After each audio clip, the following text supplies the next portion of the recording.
विद्युतीय चुरोट भेपमा लुकाएर भएको सुन तस्करी प्रकरणमा अनुसन्धान सुरु। माओवादी केन्द्रका नेता कृष्णबहादुर महराका छोरा राहुल महरा पक्राउ। बहुचर्चित मिलियन च्यालेन्ज कर्पोरेसन एमसिसी परियोजना आजदेखि कार्यान्वयनमा। सिन्धु मल्ललाई अस्ट्रेलियाले दिएन भिसा। उनी भन्छन् कलाकारले मानव तस्करी गर्ने र लुक्ने काम नगर्नुहोला। सहकारी क्षेत्र सुधार सुझाव कार्यदलको म्याद फेरि 1 महिनाका लागि थपियो।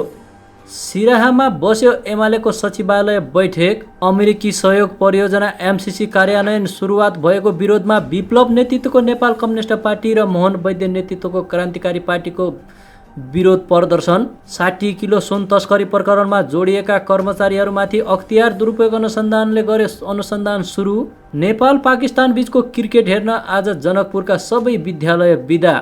बोदे बसाइनो नगरपालिकाका मेयर र प्रशासकीय अधिकृत विरुद्ध भ्रष्टाचार मुद्दा दायर। बैतडीमा वैद्यको भरपर्दा सर्पले टोकेकी महिलाको मृत्यु। अमेरिकी सहयोग परियोजना मिलियन च्यालेन्ज कर्पोरेसन एमसिसी कार्यान्वयनको विषयलाई लिएर सत्तारूढ दलभित्र विवाद। अरिङ्गाल पोल्न गएका आरुघाट गाउँपालिका 9 का वडा सदस्य शङ्कर माझीको रुखबाट लडेर मृत्यु। पाकिस्तानसँगको खेल अघि प्रधानमन्त्रीले दिएका थिए क्रिकेट टिमलाई शुभकामना। विमानस्थल भन्सारका 35 अधिकृत सहित 137 कर्मचारीले मागे एकैसाथ सरुवा। नेपाली काङ्ग्रेसका नेता डाक्टर शशाङ्क कोइरालाले नक्कली भुटानी शरणार्थी प्रकरणमा पूर्वपक्षका लागि थुनामा रहेका बालकृष्ण खाँडलाई भेटेका छन्। काठमाडौँमा व्यावसायिक संस्थाका शौचालयलाई सार्वजनिक बनाउने योजना असफल। असनको 500 वर्ष पुरानो बिहार जोगाउन मन्त्री श्रेष्ठलाई ज्ञापन पत्र। अपरेसनमा त्रुटि हुँदा बिरामीको मृत्यु भएको अस्पतालको स्वीकारोक्ति। क्षतिपूर्ति दिने सहित 3 बुँदे सहमति। तनहुँमा छात्रालाई बलात्कार गरेको आरोपमा प्रधानाध्यापक पक्राउ। भक्तपुरमा किशोरीलाई जबरजस्ती गर्ने आरोपमा पनि 52 वर्षीय पुरुष पक्राउ। व्याख्यात्मक घोषणालाई सम्झौताको अङ्ग नबनाएर एमसिसी कार्यान्वयन हुँदैन माओवादी केन्द्र। सर्वोच्चलाई कोशी सरकारको जवाब। मुख्यमन्त्रीले लिएको विश्वासको मत संविधान सम्मत छ। सार्क महासचिवले भेटे प्रधानमन्त्री प्रचण्डलाई। विशेष कुराकानी भएको खुलासा। शुल्क वृद्धि विरुद्ध त्रिवी उपकुलपति कार्यालय अगाडि नेवी सङ्घको विरोध। नेपाली नागरिकता लिन खोज्ने एक भारतीय नागरिक आज पक्राउ। पाल्पामा गुडिरहेको जीपमाथि ढुङ्गा खस्यो। 3 जनाको मृत्यु। नक्कली शरणार्थी र ललिता निवासको अनुसन्धानले माओवादीमा छाएको उत्साह। सुन काण्डले निराशामा परिणत। शङ्कर तिवारी विरुद्ध ज्ञानेन्द्र साईले दिए 3 अदालत सहित 3 निकायमा उजुरी। विचाराधीन विधेयकलाई प्रभावकारी रूपमा अघि बढाउन सभामुखद्वारा निर्देशन। रामेछापको केराउनी बिर्ता गाउँ पहिरो झर्दै बस्ती सार्दै। उपेन्द्र यादवको फेसबुक ह्याक भयो। हुँदैछन् अश्लील सामग्री पोस्ट। नापिका महानिर्देशककै संलग्नतामा सरुवा आर्थिक चलखेल। अख्तियारदेखि मन्त्रालयसम्म पुग्यो उजुरी। आइतबारदेखि सम्पर्कविहीन भएका नेपाली सेनाका सेनानी विमल पण्डित अझै बेपत्ता।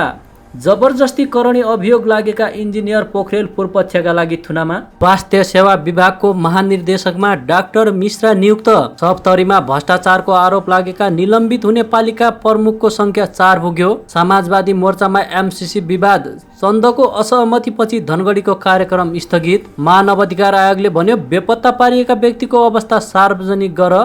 भूमिहीन दलितलाई जग्गा दिने संवैधानिक प्रतिबद्धतामा सरकार चुक्यो। महासचिव पोखरेलको नेतृत्वमा एमाले नेताको टोली चीन भ्रमणमा जाँदै। राजनीतिक अपराधलाई फाँसी दिनेबारे सत्तारूढ सांसदकै विरोध। डेङ्गीको जोखिम कार्तिकसम्म रहने। इन्जिनियरको आन्दोलनले मेडिकलको परीक्षा पनि अन्यलमा। लगायतका मुख्य खबरहरू लिएर आएका छौँ। भिडियोलाई अन्तिमसम्म हेर्नुहोला। यदि च्यानलमा नयाँ हुनुहुन्छ भने सब्स्क्राइब गर्नुहोला र हाम्रो यो मेहनतको लागि भिडियोमा 1 लाइक अनि सेयर गर्न नभुल्नुहोला। अब खबर विस्तारमा। विद्युतीय चुरोट भेपमा लुकाएर भएको सुन तस्करी प्रकरणमा अनुसन्धानका लागि माओवादी केन्द्रका नेता कृष्णबहादुर महराका छोरा राहुल महरा पक्राउ परेका छन्। बुधबार दिउँसो उनलाई प्रहरीको केन्द्रीय अनुसन्धान ब्युरो सिआइबीले नियन्त्रणमा लिएको एसपी नवराज अधिकारीले जानकारी दिएका छन्। गत वर्ष भेपमा लुकाएर भएको सुन तस्करी प्रकरणमा जोडिएका चिनिया व्यापारी दावासँग राहुलको पटक पटक टेलिफोन सम्पर्क भएको सिआइबीकै अनुसन्धानबाट खुलेको थियो। तर सो प्रकरणमा सरकारी वकिल कार्यालयले उनी विरुद्ध मुद्दा चलाएको थिएन। तस्करीमा संलग्न व्यापारीसँग माओवादी उपाध्यक्ष महरा र उनका छोरा राहुलको पटक पटक टेलिफोन सम्पर्क भएको खुले पनि उनीहरूमाथि अनुसन्धान नभएको भन्दै सार्वजनिक रूपमा विरोध भइरहेको थियो। यस्तै बहुचर्चित मिलियन च्यालेन्ज कर्पोरेसन एमसिसी परियोजना आजदेखि कार्यान्वयनमा गएको छ। अर्थमन्त्री डाक्टर प्रकाश शरण महत र एमसिसीका कम्प्याक्ट सञ्चालक सम्बन्धी उपाध्यक्ष क्यामरोन अल्फोडाले बुधबार अर्थ मन्त्रालयमा प्रमुख सरकारवालाहरूको उपस्थितिमा एमसिसी नेपाल कम्प्याक्ट कार्यान्वयन चरणमा प्रवेश इन्ट्री सम्बन्धी पत्र आदान प्रदान गरेको छ। यो सँगै 5 वर्षको समय तोकेको एमसिसीका परियोजनामा कार्यान्वयनमा गएको छ। सम्झौता भएको 6 वर्षपछि परियोजना कार्यान्वयनको चरणमा प्रवेश गरेको हो। नेपाल र अमेरिका बीच 2074 भदौ 29 गते एमसिसी परियोजना अघि बढाउने सम्झौता भएको थियो। नेपाल सरकार र अमेरिकी सहयोग नियोग एमसिसीसँग सम्झौताको धारा 7 अनुसार आवश्यक पूर्व शर्तहरू पूरा भएको कुरामा एमसिसी सन्तुष्ट भएको अवस्था र सम्झौता लागू गर्न उसले नेपाल सरकारलाई प्रेषित गरेको पत्रमा मितिदेखि यो लागू हुने व्यवस्था छ। तर यता अमेरिकी सहयोग परियोजना एमसिसी कार्यान्वयन सुरुवात भएकै दिन विप्लव नेतृत्वको नेपाल कम्युनिस्ट पार्टी र मोहन वैद्य नेतृत्वको क्रान्तिकारी कम्युनिस्ट पार्टी नेपालले विरोध प्रदर्शन गरेका छन्। नेकपा विप्लव खड्गबहादुर विश्वकर्मा, क्रान्तिकारी कम्युनिस्ट पार्टीका धर्मेन्द्र वास्तोला लगायतका नेताहरूले काठमाडौँको माइती घरदेखि बानेश्वरसम्म एमसिसीको विरोधमा प्रदर्शन गरेका हुन्। 60 किलो सुन तस्करी प्रकरणमा जोडिएका कर्मचारीमाथि अख्तियार दुरुपयोग अनुसन्धान आयोगले समेत अनुसन्धान थालेको छ। अख्तियार दुरुपयोग अनुसन्धान आयोगले सुन तस्करी र त्यसमा जोडिएका कर्मचारीहरूको सम्पत्तिमाथि अनुसन्धान थालेको हो। सुन प्रकरणमा मुछिएका केही कर्मचारीहरूको भूमिका र कारबाहीमाथि अनुसन्धान सुरु भएको छ। अख्तियार स्रोतले भन्यो उनीहरूमध्ये केहीको सम्पत्ति छानबिन समेत थालिएको छ। अख्तियारले सुन तस्करीमा समयमा कार्यक्षेत्र र जिम्मेवारीमा रहेका कर्मचारीहरूको भूमिकामाथि अनुसन्धान थालेको छ। त्यसक्रममा विस्तृत विवरण मागेर 3 भुवन अन्तर्राष्ट्रिय विमानस्थल भन्सार कार्यालयमा पत्राचार समेत गरेको छ। सुन प्रकरणमा जोडिएको भेटिएपछि अख्तियारले अर्थ मन्त्रालयका तत्कालीन महानिर्देशक झलकराम अधिकारीको कुराकानी सम्पर्क भएको व्यक्तिहरू लगायत विवरण मागेको छ। त्यसैगरी उनको सम्पत्ति छानबिन समेत थालेको छ। अख्तियार स्रोतले भने उहाँ लगायत सुन प्रकरणमा भन्सार कार्यालयको जिम्मेवारीमा रहेका यसअघि पनि उजुरी परेका केही कर्मचारीमाथि अनुसन्धान अघि बढाइएको छ। यस्तै त्रिभुवन अन्तर्राष्ट्रिय विमानस्थल भन्सार कार्यालयका 137 जना कर्मचारीले सामूहिक सरुवा माग्दै भन्सार विभागमा निवेदन दिएका छन्। विभागका महानिर्देशकलाई सम्बोधन गर्दै मङ्गलबार 35 अधिकृत सहितका कर्मचारीले एकैसाथ सरुवा मागेका हुन्। विमानस्थल भन्सार कार्यालयका प्रमुख भन्सार प्रशासक टेकराज पाण्डेले पनि कर्मचारीहरूले सरुवा माग्दै निवेदन दिएको पुष्टि गरेका छन्। 60 किलो सुनका विषयलाई लिएर विभिन्न निकायबाट अनुसन्धान र छानबिनको बहानामा बिना कारण दुःख दिने र मानसिक रूपमा क्षतविक्षत बनाउने काम भएको भनिएको छ। राज्यबाट उपलब्ध स्रोत साधनको अधिकतम उपयोग गरेर आफ्नो ज्ञान सिप र क्षमताले भ्याएसम्म असल नियत र मानसायका साथ कार्य जिम्मेवारी पूरा गर्दै आएकामा अहिले बिना कारण दुःख दिने काम भएकोले कामकाज गर्न कठिनाइ भएको भन्दै निवेदनमा उल्लेख गरिएको छ। घटनामा दोषी जो कोहीलाई कानुन बमोजिम कारबाही गरियोस् भन्ने कुरामा हाम्रो कुनै दुईमत रहेन, तर कर्तव्य पालनाका सिलसिलामा खटिएका कर्मचारीमाथि अनावश्यक धरपकड गर्ने, प्रमाण बिना थुनामा राख्ने, संलग्नता भएको यथेष्ट प्रमाण नहुँदै समेत पक्राउ गरी दुःख दिने नियत देखिएको हुँदा कार्यालयका उपस्थित भई तोकिएको कार्य जिम्मेवारी पूरा गर्न हामी कर्मचारीमा व्यक्तिगत मनोवैज्ञानिक त्रास उत्पन्न भएको छ, निवेदनमा भनिएको छ।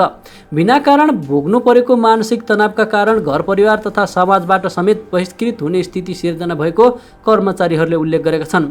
हामीसँग सरोकार राख्ने विभिन्न निकायले हामीप्रति हेर्ने दृष्टिकोण समेत पूर्ण रूपमा नकारात्मक हुँदै गएको अवस्था छ, निवेदनमा भनिएको छ। नेपाली काङ्ग्रेसका नेता डाक्टर शशाङ्क कोइरालाले नक्कली भुटानी शरणार्थी प्रकरणमा पूर्वपक्षका लागि थुनामा रहेका पूर्व गृहमन्त्री बालकृष्ण खाँडलाई भेटेका छन्।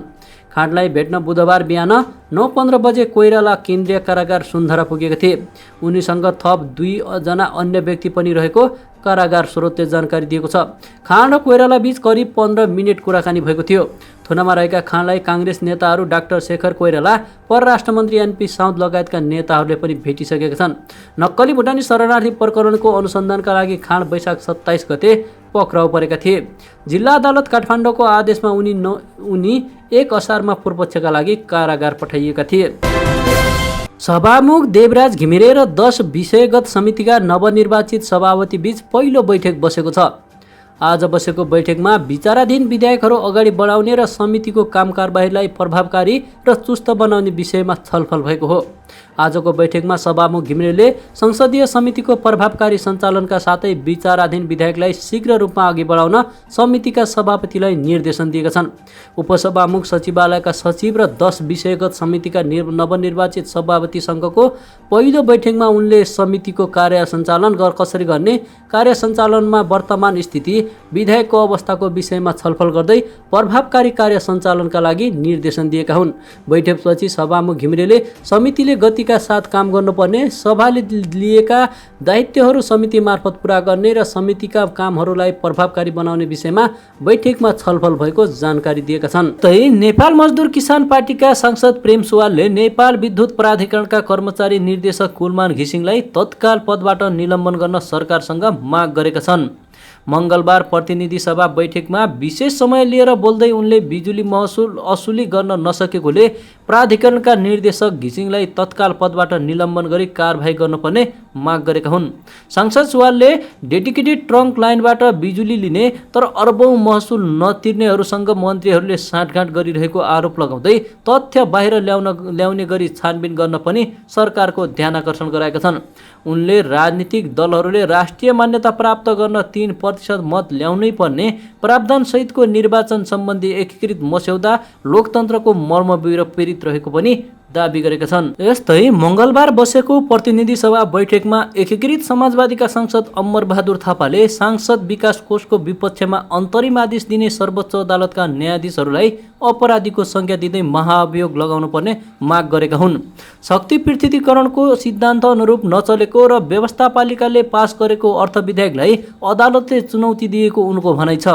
बैठकमा उनले भने शक्ति पृथकीकरणको सिद्धान्तलाई लापरवाही गरेर आफू खुसी गर्ने अदालतका न्यायाधीशहरू कि यो बजेट पनि सर्वोच्चले बनाओस्, हामी सांसदहरूले बनाउनु पर्दैन। यो बजेट र सबै शक्ति सबै अदालतले लिन सक्ने संविधान संशोधन गर्नु पर्यो, होइन भने शक्ति पृथकीकरणको विधेयकमाथि हस्तक्षेप यस्ता प्रविधिका काम गर्नेमाथि कडाभन्दा कडाई कारबाही गर्नुपर्छ उनले बताएका छन्। कडा कारबाही भनेकै महाअभियोग हो, महाअभियोग लगाउनुपर्छ अपराधीलाई।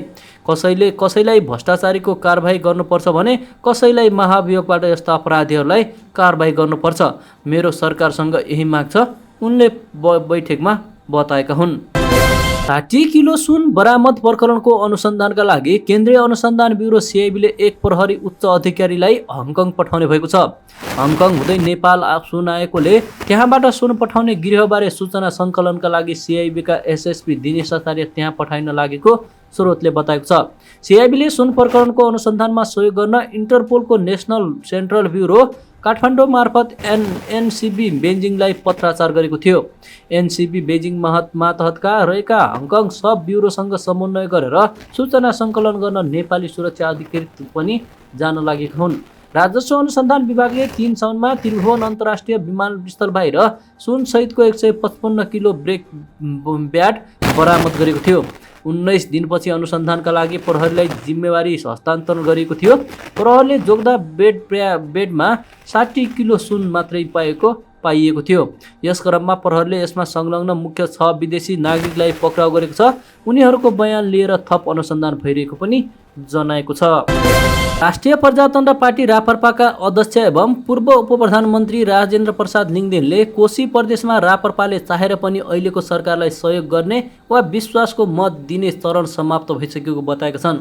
युएई र साउदी अरबको भ्रमणबाट आज स्वदेश फर्किएका अध्यक्ष लिङदेनले त्रिभुवन अन्तर्राष्ट्रिय विमानस्थलमा सञ्चारकर्मीसँग भने कतिपय ठाउँमा जिम्मेवार व्यक्तिले सभामुख र एउटा मन्त्री लिने र रापरपाले अहिलेको गठबन्धनलाई कोशी प्रदेशमा सघाउने टुङ्गो लाग्यो भन्ने जस्ता प्रचार भए प्रक्रियाको हिसाबले नै अब रापरपाले चाहेर पनि सहयोग गर्ने चरण नै समाप्त भएको छ उनले बताएका छन्। यो कुरा सबै झुटो हो। संसदीय समितिमा रापरपाले विकास तथा प्रविधि समितिको नेतृत्व गर्न पाएको विषयलाई लेनदेनसँग गरेर गाँसेर प्रचार गरेको प्रति पार्टीको ध्यानाकर्षण भएको अध्यक्ष लिङदेनले बताए। उनले भने अहिलेको अवस्थामा सभामुख फालाफाल छ। सभामुख लिन कसैसँग कुनै सहमति आवश्यक पनि छैन। हामीले संसदीय समितिको नेतृत्व लिइराख्दा कुनै प्रकारको लेनदेन नभएको पनि उनले बताएका छन्। काठमाडौँ महानगरपालिका सहित उपत्यकाका 18वटा नगरपालिकाले फोहोर फाल्दै आएको बन्चरे डाँडा क्षेत्रका बासिन्दा पुनः आन्दोलित भएका छन्। सङ्घीय सरकार र काठमाडौँ महानगरपालिकाका समेतले गरेको सम्झौता कार्यान्वयन नभएको भन्दै असोज 1 गतेदेखि फोहोर विसर्जनमा रोक लगाउने उनीहरूले बताएका हुन्। फोहोर र मानिससँगै बस्न सक्दैनौँ, हामीलाई यहाँबाट हटाइयोस् र फोहोरको सही ढङ्गले व्यवस्थापन होस् भनेर प्रधानमन्त्री कार्यालयदेखि काठमाडौँ महानगरपालिकासम्मलाई ध्यानाकर्षण गरायौँ, बन्चरे डाँडा सङ्घर्ष समितिका संयोजक श्रीराम ढुङ्गेलले भने। तर कतैबाट पनि सुनाइ भएन। फोहोरको दुर्गन्धका कारण ओखर पौवा चौथे ककनीसम्मका बासिन्दा घरमा बस्न नसक्ने भएको गुनासो गरे। त्यस्तै धादिङ धुनीबेसी नगरपालिका 1 का स्थानीय बढी चपेटामा परेको उनले बताएका छन्। सिस्टोलको अवस्था पनि त्यस्तै छ। बन्चरे डाँडा पनि व्यवस्थित तरिकाले फोहोर फालिएको छैन, सिस्टोलकै शैलीमा थुपारिएको छ, जसका कारण यो 3 महिना हामीले ज्यादै नै शास्ति बेहोर्नु पर्यो। खेतीबारीमा बाली नाली लगाउने अवस्था छैन। फोहोरको दुर्गन्धले मानिसको स्वास्थ्य त बिग्रिँदो छ नै, पशु चौपाईको अवस्था पनि नाजुक बन्दै गइरहेको छ उनले भने। सधैँ यही कुरा गरेर आन्दोलित भइरहनुभन्दा असोज 1 गतेबाट फोहोर फाल्न पूर्ण रूपमा रोक लगाउने लगेका हौँ उनले बताएका छन्। उनले यसबीचमा 27 वटा निकायलाई ध्यानाकर्षण पत्र बुझाएको पनि बताएका छन्। प्रधानमन्त्री कार्यालयदेखि लिएर सुरक्षा निकायसम्म पत्र बुझाएका छौँ उनले भने। आज दिउँसो पत्रकार सम्मेलन गरेर सरकारलाई जानकारी गराउँछौँ। यस बीचमा सरकारले विकल्प दियो भने हामी चुप लाग्छौँ, अन्यथा असोज 1 गतेदेखि हाम्रो ठाउँमा फोहोर फाल्न दिँदैनौँ उनले बताएका छन्। राष्ट्रिय स्वतन्त्र पार्टीकी सांसद शोभिता गौतमले मुलुकको व्यवस्थामाथि नै प्रश्न उठ्ने व्यवस्था राखेर सरकारले केही नेपाल ऐनलाई संशोधन गर्न बनेको विधेयक 2080 संसदमा ल्याएको बताएकी छन्। प्रतिनिधि सभाको मङ्गलबारको बैठकमा केही नेपाल ऐनलाई संशोधन गर्न बनेको विधेयक 2080 माथि विचार गरियोस् भन्ने कानुन न्याय तथा संसदीय मामिला मन्त्री धनराज गुरुङले राखेको प्रस्तावमाथिको सैद्धान्तिक छलफलका क्रममा सांसद गौतमले धेरै ऐन संशोधन गर्ने गरी एउटा मात्रै संशोधन विधेयक ल्याएकोमा आपत्ति जनाएकी छन्। सरकारले व्यवस्थित ढङ्गले विधेयक ल्याउनु पर्ने उनको भनाइ थियो। यो विधेयकमा 81 वटा ऐन आकर्षित गरेको छ। 81 वटा ऐन कसरी पढेर संशोधन गरेर अबको 72 घण्टाभित्र संशोधन प्रस्ताव दर्ता गर्ने हामीलाई थाहा छैन। विभिन्न मन्त्रालयले मन्त्रालय अनुसार अलग अलग प्रस्तुत गर्नुपर्नेमा खिचडी बनाएर ल्याइएको छ उनले भनिन्।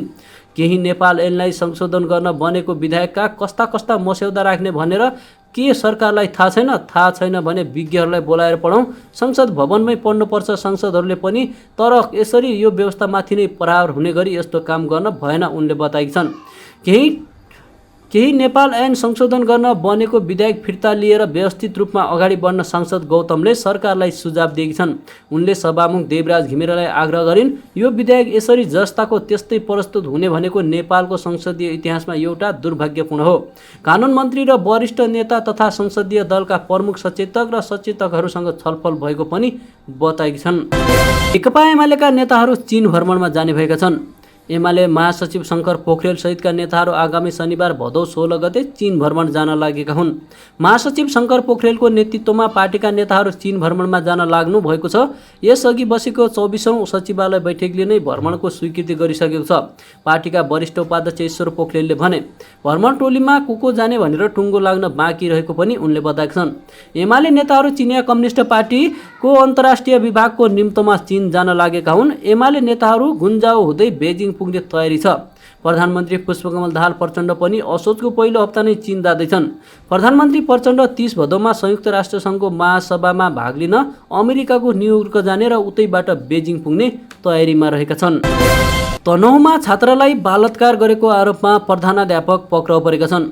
रिसिङ गाउँपालिका 6 स्थित ज्यामिरेमाई आधारभूत विद्यालयका प्रधानाध्यापक झलक बहादुर थापा पक्राउ परेका हुन्। उनी त्यहीँका स्थानीय हुन्। थापा विरुद्ध भदौ 3 गते सोही विद्यालयमा पढ्ने 12 वर्षीय छात्रालाई बलात्कार गरेको उजुरी प्रहरीमा आएको थियो।